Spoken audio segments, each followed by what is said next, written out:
Bismillahirrahmanirrahim. Assalamualaikum warahmatullahi wabarakatuh. Waalaikumsalam warahmatullahi wabarakatuh. Alhamdulillah, terima kasih kepada Bapak Ibu yang kembali hadir di dalam room kita ini. Nah, sebelum kita memulai pelatihan kita, alangkah baiknya diawali dengan berdoa. Saya minta Pak Kamaludin untuk memimpin doa pada hari ini. Baik, Bu Ellen, terima kasih. Sebelum kita memulai kegiatan pembelajaran kita, marilah kita berdoa menurut agama dan kepercayaan masing-masing. Berdoa mulai. Berdoa selesai. Baik, Bu Ellen. Ya, terima kasih Pak Kamal. Nah, Sama-sama, Bu. Bapak Ibu guru yang hebat, apa kabar hari ini? Alhamdulillah sehat, Bu. Alhamdulillah sehat, Bu. Nah, dengan jiwa kita yang sehat, insya Allah kita bisa lebih konsentrasi dalam menerima materi-materi yang akan saya sampaikan. Nah, mengenai tugas mandiri semalam, apa ada yang mau ditanyakan mengenai bagaimana cara membuat asesmen diagnostik, baik itu yang non-kognitif dan asesmen diagnostis yang kognitifnya. Sudah dikerjakan semuanya Bapak Ibu? Sudah, Bu. Sudah, Alhamdulillah. Nanti kita lihat ya. Baik Bapak Ibu, sebelum kita mulai, saya hanya ingin melihat respon dari Bapak Ibu. Silahkan pilih gambar yang akan saya tayangkan ini. Ini tidak ada jawaban yang benar, yang salah ya Bapak Ibu.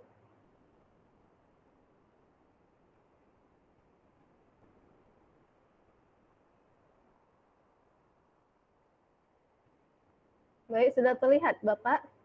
Bapak Ibu, guru yang hebat? Sudah, Bu. Sudah, Alhamdulillah. Sudah, Bu.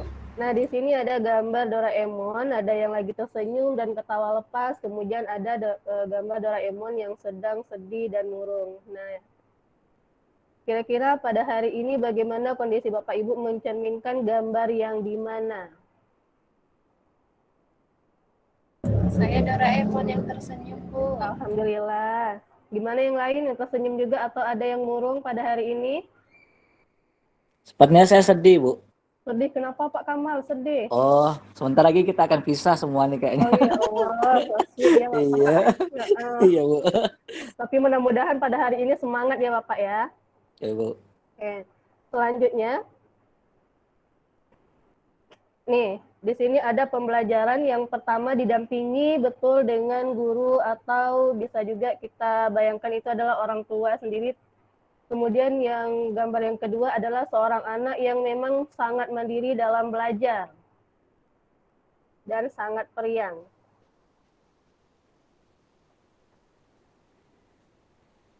Silakan. Suka yang mandiri. Suka yang mandiri. Oke, Helen, terima kasih yang lain. mandiri, Ya, terima kasih ya responnya Bapak Ibu. Kemudian gambar yang ketiga.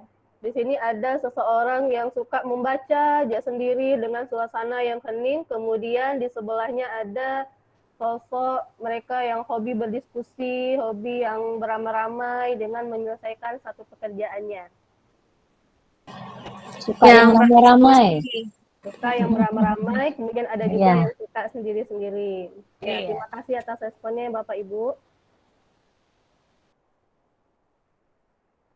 Nah, kembali kita, ilustrasi-ilustrasi yang saya gambarkan tadi itu adalah mencerminkan bagaimana kita memberikan asesmen diagnostik kepada siswa kita.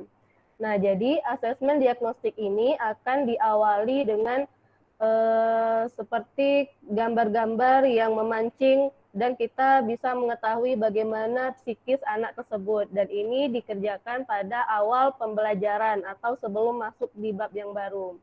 Nah, untuk lebih jelasnya, kita kembali lihat tentang asesmen diagnostik.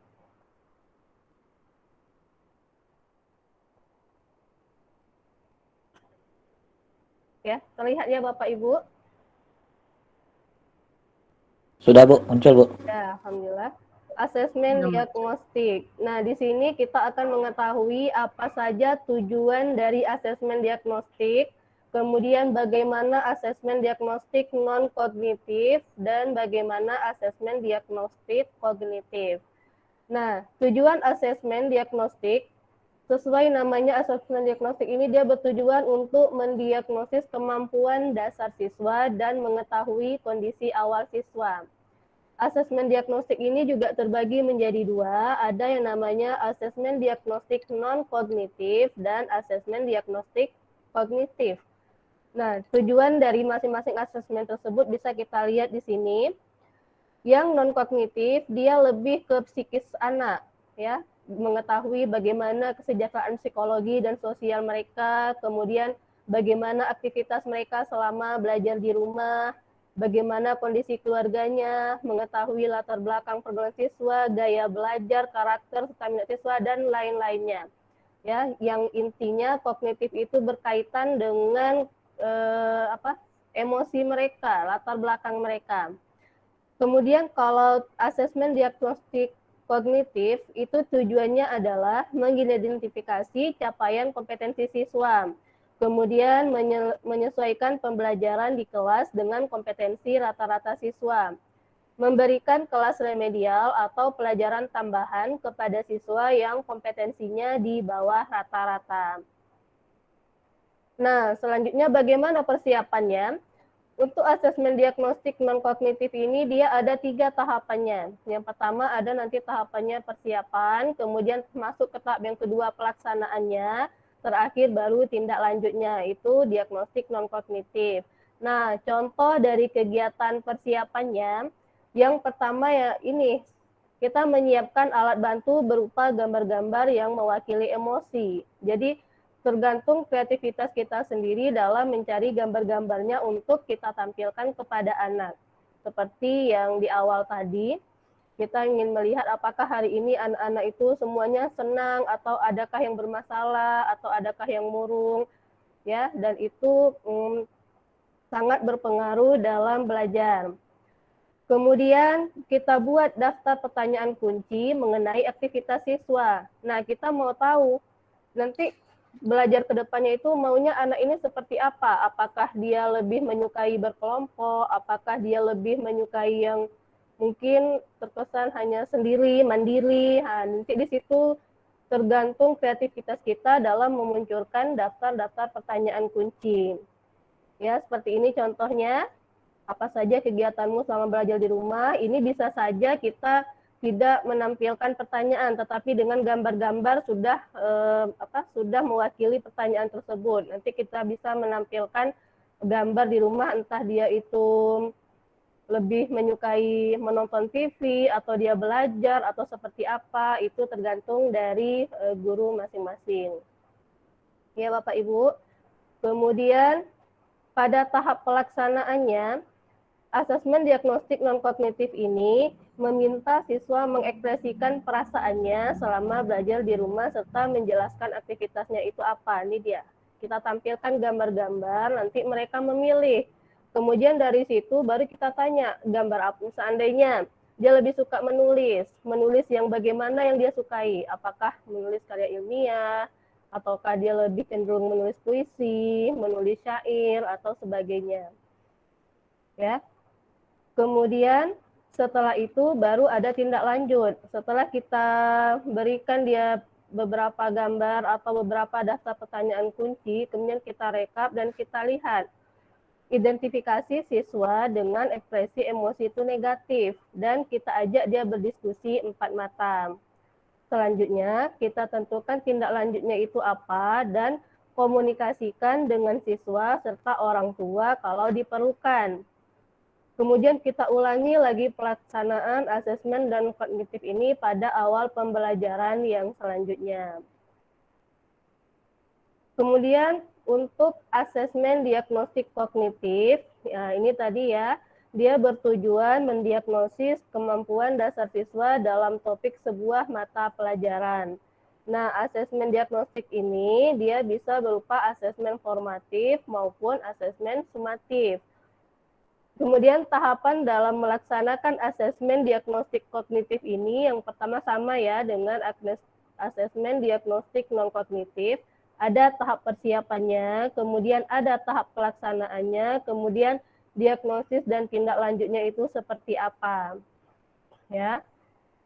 Selanjutnya ini adalah contoh dari kegiatan persiapan dan pelaksanaan dari asesmen diagnostik kognitif. Yang pertama, kita buat dulu jadwal pelaksanaan asesmennya itu kapan. Kemudian yang kedua, kita identifikasi materi asesmen berdasarkan penyederhanaan kompetensi dasar yang disediakan oleh Kementerian Pendidikan dan Kebudayaan. Kemudian yang ketiga, kita susun pertanyaan sederhana, ini yang meliputi 10 soal. Ya, dengan rincian, 2 pertanyaan itu sesuai dengan kelasnya, dengan topik capaian pembelajaran baru, berarti dengan pembelajaran yang akan kita ajarkan, itu 2 pertanyaan saja. Kemudian 6 pertanyaan dengan topik 1 kelas di bawah, berarti kalau kita mengajar di kelas 7, kita buat soal yang berkaitan dengan capaian pembelajaran tersebut yang berada di kelas 6 sebanyak 6 soal. Kemudian 2 pertanyaan dengan topik 2 kelas di bawahnya, berarti kita ambil materi yang berada di kelas 5 sekolah dasar. Nah, kita sesuaikan pertanyaan tersebut dengan topik yang menjadi prasyarat untuk bisa mengikuti pembelajaran di jenjang yang sekarang ini. Kemudian, selanjutnya untuk kegiatan tindak lanjut dari asesmen diagnostik kognitif. Nah, yang pertama kita lakukan pengolahan hasil asesmennya.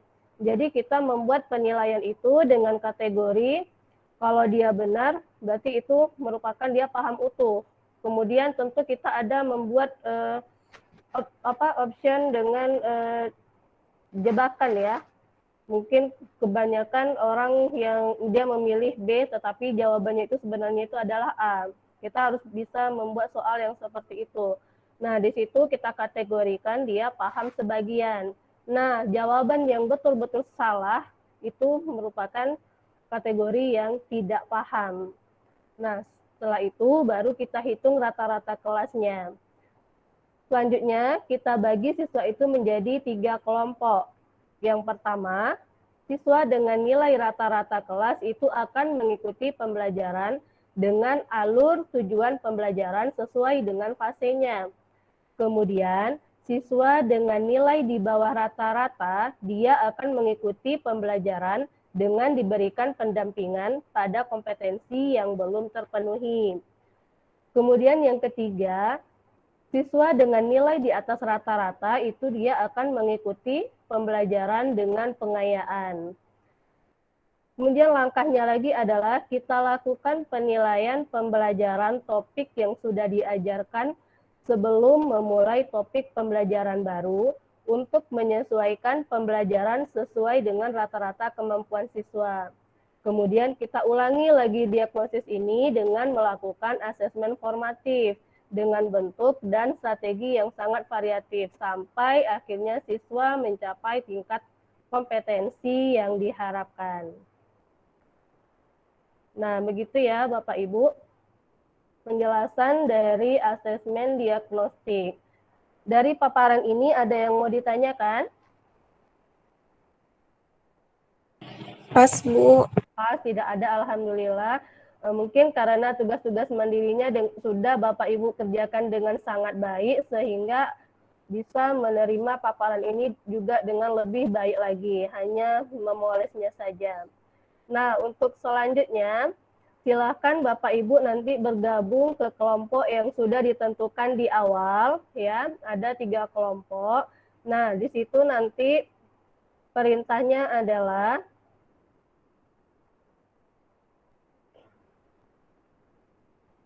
nih ya, diskusikan kaitan antara asesmen diagnostik dengan capaian pembelajaran dan alur tujuan pembelajaran. Jadi Bapak Ibu hanya mendiskusikan apa kaitan antara asesmen diagnostik ini dengan capaian pembelajaran dan alur tujuan pembelajaran. Kemudian masing-masing kelompok mempresentasikan hasil kerjanya. Oke, silahkan Bapak Ibu berdiskusi, kemudian nanti presentasikan hasil kerjanya.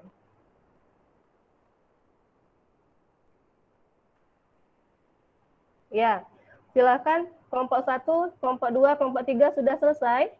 Sudah ya, kalau sudah silakan kelompok 1 terlebih dahulu mempresentasikan apa kaitan antara asesmen diagnostik itu dengan capaian pembelajaran dan alur tujuan pembelajaran.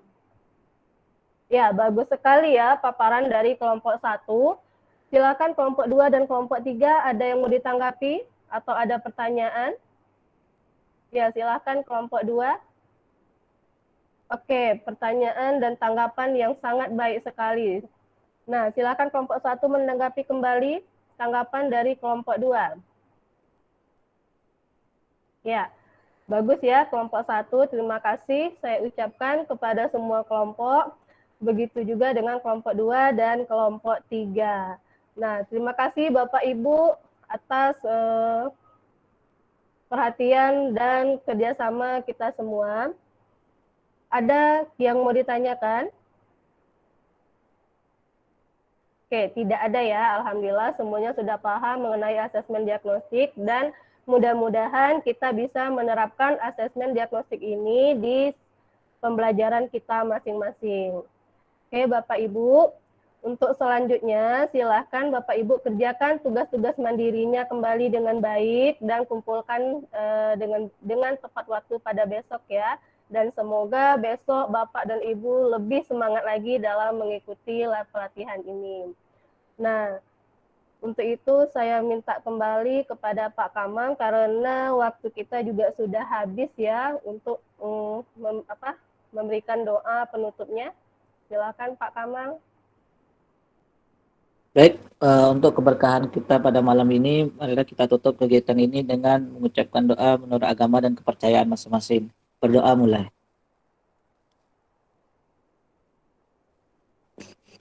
Berdoa selesai. Alhamdulillah, terima kasih Pak Kamal, terima kasih kepada Bapak Ibu guru hebat semuanya. Jaga kesehatan dimanapun Bapak Ibu berada dan semoga kita semua dijauhi dari virus-virus corona yang sedang mewabah ini. Saya akhiri, Assalamualaikum warahmatullahi wabarakatuh.